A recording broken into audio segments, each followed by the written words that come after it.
Good morning, good evening, or good afternoon, wherever you are in the world. The topic on the table today is breaking down the nearing deal between Bill Ackman's Pershing Square Holdings, PSTH, and the world's largest music business, Universal Music Group, UMG. Today's video will be broken down into 4 parts.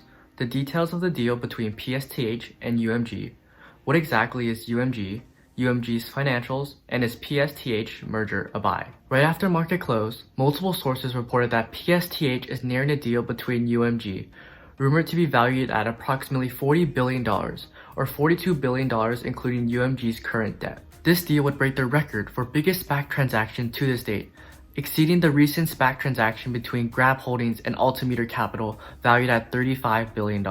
The ownership details are as followed. Vivendi plans on spinning off 60% of Universal shares to the French company's investors. Vivendi will hold an additional 10% stake. Tencent will retain its 20% stake, which they recently doubled from their original 10% stake, and Pershing Square and Bill Ackman will receive the final 10% stake.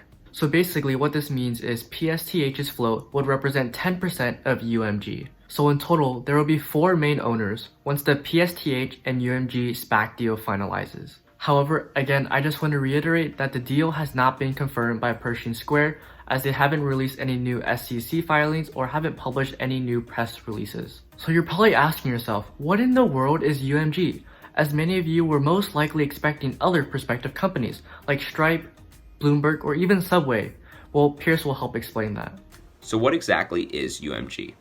Universal Music Group describes itself as owning and operating a broad array of businesses engaged in recorded music, music publishing, merchandising, and audio-visual content in more than 60 countries. Essentially, what they do is work with a variety of artists to produce music through their brands and labels. They are home to many iconic and influential labels and brands in music, including Abbey Road Studios, Capitol Music Group, also known as CMG, Def Jam Recordings, Bravado, and many more. Just Abbey Road Studios, for example, has been home to countless records from artists like the Beatles, Lady Gaga, Kanye West, Florence and the Machine, Oasis, and Adele. Universal Music Group facilitates every step in each individual artist's journey, helping them with everything from their merchandise to recording. Overall, the thing that sets Universal Music Group apart from their competitors is their connection that they provide. As an artist, it is important to have these connections to maximize their own value. And UMG dominates its competitors, including Warner Music Group and Sony Music, when it comes to the connections the artist has once signed with one of the labels or brands, due to UMG's pure size. This ability to dominate transfers into their financials. So if you're unfamiliar how labels and brands work, well, essentially, Universal Music Group signs artists and manages them in return to take a cut of the money the artists make off their music in the future. In addition, another revenue source that has increased recently is their partnerships with streaming services such as YouTube, Spotify, Pandora, and many more.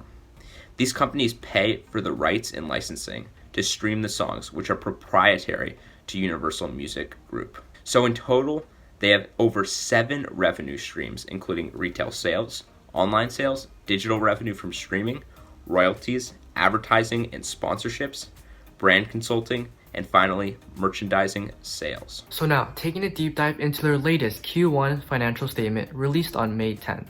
Their total revenue in the first quarter totaled $2.2 billion compared to $2.1 billion in the first quarter of 2020.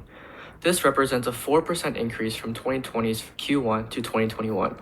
Their total annual revenue in 2020 was approximately $9 billion. Their cost of revenue was $1.15 billion in Q1 of 2021, compared to $1.12 billion in Q1 of 2020. This is positive as it shows UMG is operating on a profit and is spending more to make more. One negative metric in the financial statement is the ratio between current assets and liabilities, as the current total liabilities is roughly $5.5 billion, while total assets are $3.6 billion. It's always important for a company's assets to be worth more than its liabilities. Again, there is no guarantee that UMG, Universal Music Group, and PSTH will finalize a deal, as talks between the two can potentially fall through. Assuming there is a deal, however, UMG presents an interesting lower risk play with growth. UMG's partnerships and reputation in the music industry all make PSTH a hold or possible even buy at the $22 level. Make sure to check out our Instagram page right over here where we post daily stock market picks and updates. Make sure to check out our StockTwits, Twitter, and Discord, all linked in the description below, as well as hit that like button, hit that juicy red tomato subscribe button, and those post notifications to not miss out on our next videos. Finally, we'd really appreciate it if you left a comment below just telling us something that we can improve on, or a video suggestion so we can make every video better than the last. Thank you for watching, and good luck on your investment journey. Bye.